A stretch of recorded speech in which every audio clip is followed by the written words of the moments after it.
तर्फबाट र कोशी प्रदेश सभाको तर्फबाट न्यानो अभिवादन व्यक्त गर्न चाहन्छु, हार्दिक नमन व्यक्त गर्न चाहन्छु, हार्दिक शुभकामना।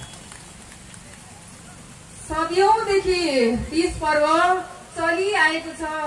त्यस्तै गरी यो सालको 2081 सालको तीज पनि हामीसँग आज आइपुगेको छ।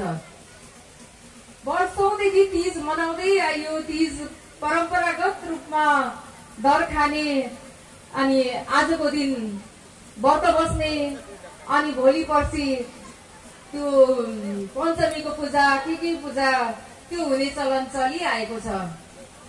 हामी कहाँ यो तीज पर्व पहिले हजुरआमाको पालामा माइती जान नपाउने छोरी चेलीको निमित्त माइतीमा जानको लागि कि दशैं पर्खिनु पर्थ्यो कि तीज पर्खिनु पर्थ्यो।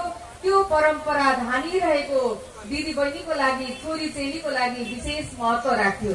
तर पनि त्यो दिन महिलाहरूले, दिदी बहिनीहरूले, छोरी चेलीहरूले आफूलाई दिएका सासूले, नन्दा आमाजुले, देउरानी जेठानीले गरेका होला हेला, होचो, अपमान, तिरस्कार, घरमा पाएका दुःखहरूलाई बिलाउनाको रूपमा गाइने गरिन्थ्यो।